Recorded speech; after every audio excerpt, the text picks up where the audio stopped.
algunos lo consideran todo un desafío mental. Muchos otros simplemente lo ven como un juguete para niños. Otros lo tratan como algo inentendible e indescifrable. Y algunos más simplemente lo consideran como la representación de la época pop. Y estoy segura que más de uno de ustedes se ha cuestionado de dónde salió el cubo Rubik y cómo es que este puede ser un juguete y a la vez una de las más asombrosas herramientas para el aprendizaje. Así que lo vamos a ver hoy en este video. Acompáñenme que yo sé que le va a gustar.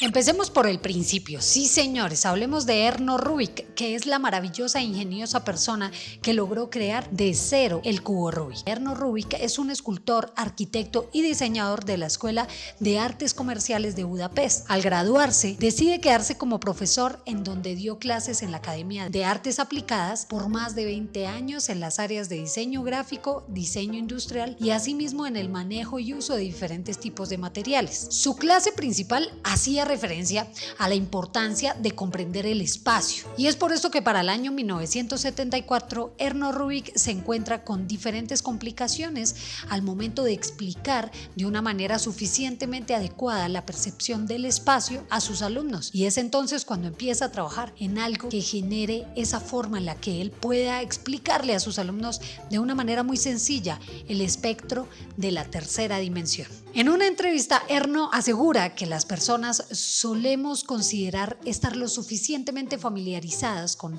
lo que es la tercera dimensión y el espacio que ocupamos en el mundo de manera física, y que esto es a causa de que creemos reconocer qué es arriba, abajo, izquierda, derecha, adentro, afuera. Y pues en efecto, cuando él empieza a intentar explicar de maneras gráficas, empieza a trabajar en una herramienta específica, la cual se convierte en el primer cubo Rubik, el cual lo hizo totalmente de madera. Era igual a este, la única diferencia es que era totalmente hecho en madera, tenía exactamente las mismas divisiones, 3x3 cuadrados en cada cara. Cada una de sus caras lo que contenía era un elemento gráfico que podía diferenciar una pared de la otra. Otra de las diferencias es que sus esquinas eran achatadas, y entonces empieza Rubik a entender el espacio al mirar cada una de las paredes, y es entonces como intenta explicarle a cada uno de sus alumnos qué sucede cuando miro de este lado, cuando miro de este lado, cuando miro de este lado, cuando miro por debajo,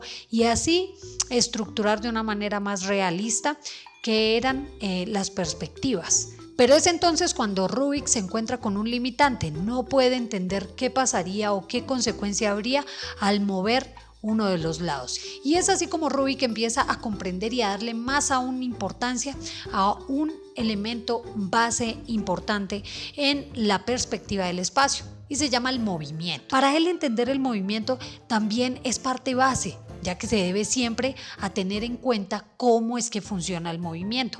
Normalmente llegamos a considerar, y él lo dice así, que el movimiento es lineal, pero hay que tener en cuenta que el movimiento netamente siempre va a ser circular. Uno de los movimientos más básicos es girar, y es esta la acción principal que determinó el cubo Rubik. Rubik se halla ante otro reto al querer mover cada una de las piezas y entender cómo lograr que cada una de las piezas represente un movimiento hecho y un cambio estructurado en esa perspectiva.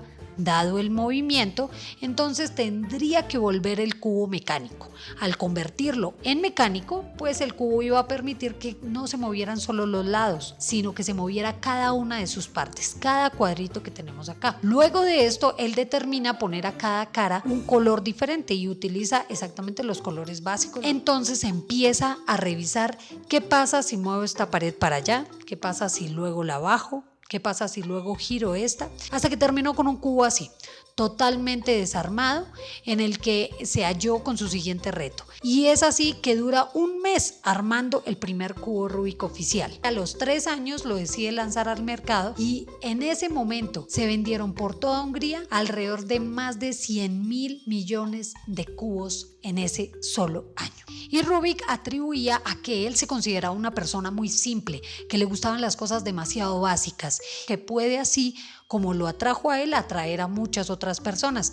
Y estaba totalmente en lo cierto, porque es así cuando este cubo cruza la frontera y se vuelve todo un éxito a nivel mundial. Al día de hoy consideramos que existen un montón de cosas alrededor del cubo. Por ejemplo, el cubo se volvió una representación grandísima en muchas películas, en programas de televisión como por ejemplo The Big Bang Theory, pero aparecía también hasta en canciones y en símbolos comerciales por todas partes. Es un símbolo principal de los años 80 y que por ende representa esta época en donde podemos encontrar portadas de libros, portadas de discos. ¿Qué más ha surgido alrededor del cubo Rubik? Eventos, competencias donde la gente decide buscar quién es el más veloz al momento de armarlo.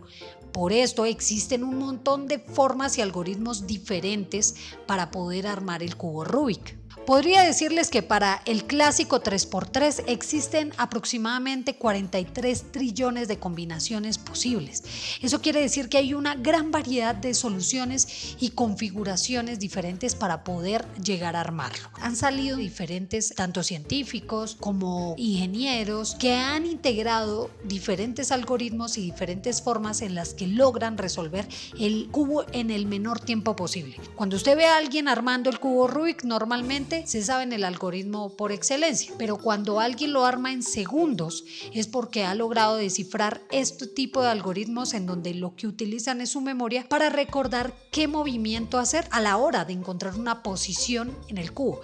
Quiere decir que ellos pueden ver exactamente este cubo y determinar cuál algoritmo hacer que este cubo quede completamente armado. Pero le preguntan a Erno entonces en una entrevista sobre cuál era la importancia que él hallaba si él encontró el primer algoritmo y lo volvió un juego en el que no iba a pensar o a considerar que llegara a haber tantas formas de resolverlo. Y es entonces cuando él nos da un detalle clave, y es porque él dice: simplemente quiero que el cubo Rubik se vuelva un reto para las personas como lo es la cuestión de vivir. Normalmente nos hallamos en un mundo en el que no sabemos cómo actuar o cómo resolver ciertos problemas. A veces nuestros propios actos se vuelven consecuencias tanto positivas como negativas que nos hacen entender qué hubiera pasado si lo hubiéramos hecho de otra manera. Es entonces cuando él dice: cuando tenemos el cubo en nuestras manos nos damos cuenta no solo que siempre va a haber una forma de resolver un problema, sino que hay infinidad de formas de hacerlo y que siempre va a haber una forma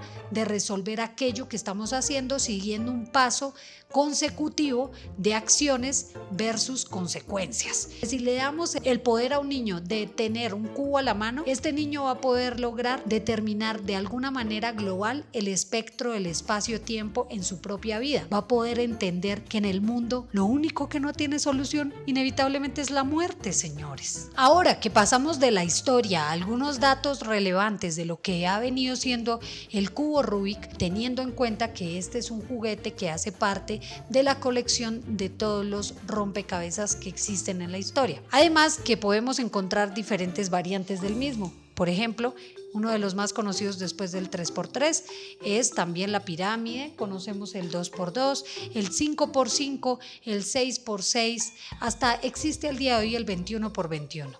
Tenemos diseños significativos como este que está torcido o como este que es el ojo del diablo, y así infinidad de otras formas en las que se ha logrado diseñar un tipo de cubo que se vuelva un reto para la gente y que puedan resolver, unificar las paredes con un mismo color. Pero asimismo el cubo Rubik, el original, el 3x3, nos ha permitido llegar a combinar diferentes generaciones. Rubik nos ha contado que realmente le ha parecido grandiosa la forma en la que el cubo Rubik ha podido pasar de generación en generación sin ser olvidado, y es porque cada nueva generación se vuelve a sorprender con qué es el cubo Rubik y se vuelve a inquietar con cómo armarlo, qué hacer y demás. Y ahorita ustedes verán que existen un sinfín de videos de cómo aprender a armar cada uno de los tipos de cubos que hay, cómo son los algoritmos, en fin, muchísimas curiosidades, gente que los colecciona y demás. No solo se ha vuelto una tendencia en cada una de nuestras generaciones, sino que también es el puente y la unificación de la era análoga con la era digital. Ahora, teniendo en cuenta estos detalles tan bonitos del cubo Rubik y que vendrán muchos más porque la historia es bastante larga, les quiero contar cuáles son las virtudes del cubo Rubik en el aprendizaje. Es entonces que podemos buscar la forma de entender cómo este puede ser una herramienta eficaz para el aula de clase, para los niños en la cotidianidad y para cualquier persona de cualquier edad. Sí, porque esto, vuelvo y repito, no es un juguete para los niños, es para todos. Entendamos que resolver el cubo requiere un enfoque lógico y sistemático. Los jugadores deben analizar la posición en la que está y la orientación de cada una de las piezas. Asimismo, deben identificar patrones y encontrar la secuencia de movimientos correctos para resolver este rompecabezas. Esto logra estimular el pensamiento lógico y la capacidad de razonamiento deductivo. Entender que si esta pieza la muevo allá y luego subo la otra, ¿cuál es la respuesta o consecuencia de este par de movimientos? Por otro lado, tiene virtudes respecto a la planificación y estrategia. Y es que para resolver el cubo de manera eficiente, los jugadores lo que deben planificar son sus movimientos y sus estrategias. Es así, siguiendo esta serie de reglas que se han logrado crear diferentes tipos de algoritmos que cada vez lo resuelvan más rápido. Tienen que considerar las consecuencias de cada giro y anticipar cómo afectará a otras piezas del cubo. Yo creo que nos pasó a todos, que movíamos traíamos el otro y de repente nos dábamos cuenta y teníamos toda una pared completa, pero a la hora de querer resolver otra pared se nos destruía la que ya habíamos hecho. Así que la mayoría de nosotros casi siempre de niños llegamos solo a resolver una cara y ahí nos detuvimos y tal vez hasta perdimos el interés por el cubo. Pero esto quiere decir que si se fomenta identificar una apropiación de la forma en la que puede resolverse este cubo, la frustración no llegará tan rápido y así podremos hacer que los niños se interesen mucho más rápido por entender cuál es la planificación y la estrategia que tienen que poner y aplicar en la resolución del cubo. Que el cubo Rubik plantea un desafío complejo que requiere la aplicación de habilidades de resolución de problemas. Los jugadores deben identificar obstáculos, buscar soluciones alternativas y realizar ajustes cuando encuentran dificultades. Es así también como el cubo implica enfrentar y superar obstáculos, lo que mejora la capacidad general de resolución de problemas. Al momento de que un niño pueda identificar que puede resolver un problema con el cubo Rubik, no se le haga raro que sea un niño que resuelva muy bien problemas a su alrededor. Lo hace entender que el caos solamente es parte del proceso. La perseverancia y la paciencia, porque resolver el cubo no es una tarea fácil. De hecho, es bien complejo y puede llevar tiempo y esfuerzo, no más. Créanme cuando les digo que el creador, quien diseñó el cubo Rubik, tardó un mes entero en entender cómo resolver su propio cubo. Sin embargo, al persistir en el desafío y mostrar paciencia, los jugadores aprenden a enfrentar los problemas. Y es que esta habilidad de persistencia y paciencia se puede también transferir a otros aspectos de la vida y situaciones que requieren resolución de problemas. Por último, tenemos lo que es la coordinación mano-ojo. Y es que manipular y girar cada una de las caras del cubo requiere pues también la coordinación entre los movimientos de las manos y la percepción visual. Esta coordinación mano-ojo se fortalece y mejora a medida que los jugadores se vuelven más hábiles en la resolución del cubo. Estas habilidades son transferibles a diversas situaciones en la vida cotidiana y pueden ser beneficiosas en el ámbito académico, profesional y personal.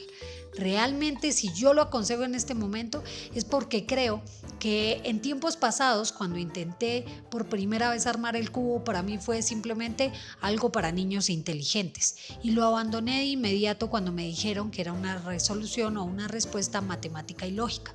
Y pensé para mis adentros, realmente yo no soy buena en las matemáticas ni en los números, así que ese cubo jamás lo lograré armar. Pasaron los años y alrededor de cuando tenía 16, 17 años conocí un señor que los vendía y me enseñó el proceso de cómo armarlo.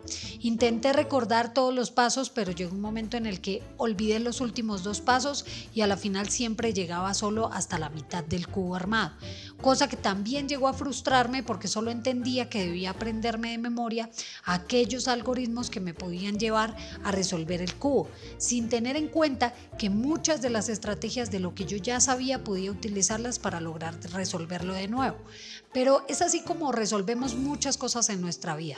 A veces solo vemos un punto, a veces solo llegamos a un límite y de ahí para allá consideramos frustración completa porque simplemente sentimos que jamás vamos a entender lo demás. Así que el cubo Rubik se ha vuelto una estrategia bastante importante para cualquier edad, porque a mis 30 años vuelvo a coger el cubo Rubik, vuelvo a analizar cómo son estos algoritmos. Obviamente mi cerebro tiene un entendimiento mucho más amplio que el que tenía cuando tenía 17 o 12 años, y me permitió aprenderlo en menor tiempo. Pero es así como yo los invito a que lo hagan ustedes también como un ejercicio lúdico, práctico, como algo para desestresarse. Porque si ustedes logran desestresarse con un cubo, realmente van a poder pensar, respirar un poco y entender que en la vida todo tiene solución.